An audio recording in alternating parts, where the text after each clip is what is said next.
விண்கல் மோதி dinosaur இனமே அழிஞ்சிடுச்சு. இது எப்படி சாத்தியமானுச்சுன்னா, அந்த விண்கல் மோதின சமயத்தில் பல பூகம்பங்கள் ஏற்பட்டுச்சு, பல எரிமலை வெடிப்புகள் ஏற்பட்டுச்சு. இதனால் பூமி முழுசும் புகைமண்டலமாக இருந்துச்சு.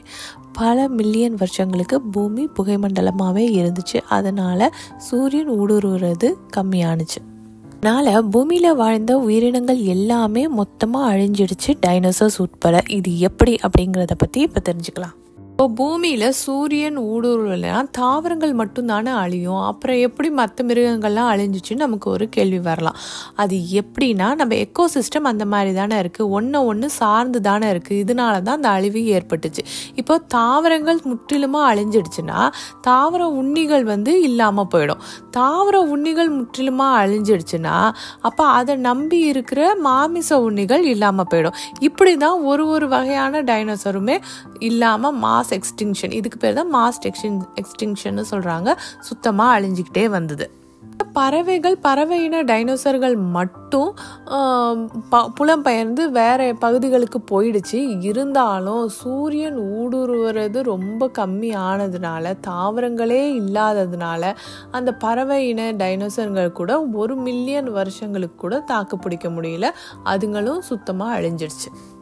மிகப்பெரிய விண்கல் உலகத்தை மோதுறதுக்கு முன்னாடியே, கிட்டத்தட்ட 2 மில்லியன் வருஷங்களுக்கு முன்னாடியிலேருந்தே உலகத்தில் பல மாற்றங்கள் ஏற்பட்டுக்கிட்டு தான் இருந்தது. அந்த நேரத்தில் எந்த மாதிரி மாற்றங்கள்னா, வால்கோனிக் எரப்ஷன்ஸ், அதாவது எரிமலை வெடிப்புகள் ரொம்ப ஜாஸ்தியாக நிகழ்ந்துச்சு. அது எந்த இடத்துலனா, இப்போ நம்ம சென்ட்ரல் இந்தியாவாக கருதுகிற இடம் அப்போதைக்கு அதிகமான வால்கோனிக் எரப்ஷன் நடந்த பகுதியாக இருந்தது. அந்த வால்கோனிக் எரப்ஷன், எரிமலை வெடிப்புகள் காரணமாக அதிகப்படியான கிளைமேட் சேஞ்ச் ஏற்பட்டுச்சு. அதே சமயத்தில் நிறைய பிளவுகள் ஏற்பட்டுச்சு, அதாவது எர்த்குவாக்ஸ் நிகழ்ந்துச்சு. இதன் மூலியமாக கண்டங்கள்லாம் ஒன்றா இருந்தது இல்லையா, அது இல்லாமல் இப்போ இருக்கிற மாதிரி மாடர்ன் கண்டங்களுக்கு ஏற்ற மாதிரி கண்டங்கள் பிளவுபட ஆரம்பிச்சிச்சு.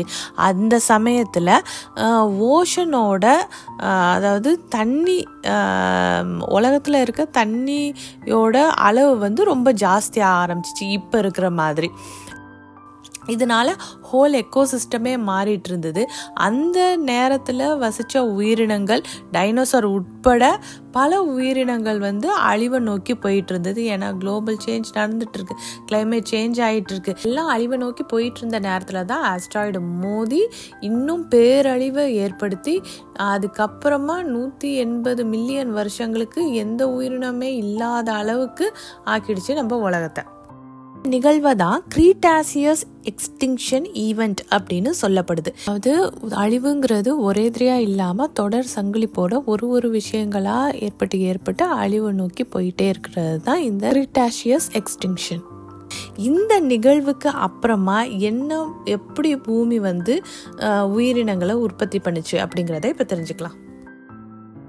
பூமியில தாவரங்கள் முழுசா அழிஞ்சிட்டா கூட தாவரங்களோட விதைகளும் அதனோட மகரந்தங்களும் ரொம்ப ஹார்ஷான அந்த வெதரை கூட தாங்கிக்கிட்டு உயிரோட இருந்ததுங்க. அதனால தாவரங்களால திருப்பி உற்பத்தி பண்ணிக்க முடிஞ்சுது. ஒரு பேரழிவுக்கு அப்புறமா பூமியை அதிகமாக ஆக்கிரமிச்சு இருந்தது பூக்கக்கூடிய தாவர வகைகள் தான்.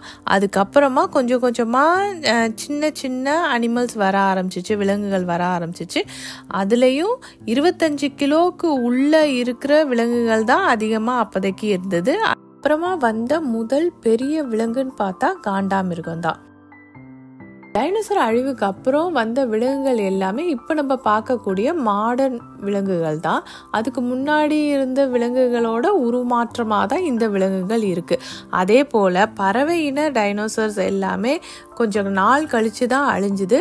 அதனோட உருமாற்றமாக தான் இப்போ நம்ம பார்த்துட்டு இருக்க பல பறவைகளை சொல்ல முடியுது. இந்த வீடியோ உங்களுக்கு பிடிச்சிருந்தா like, share and subscribe to our channel Tamil கிளி.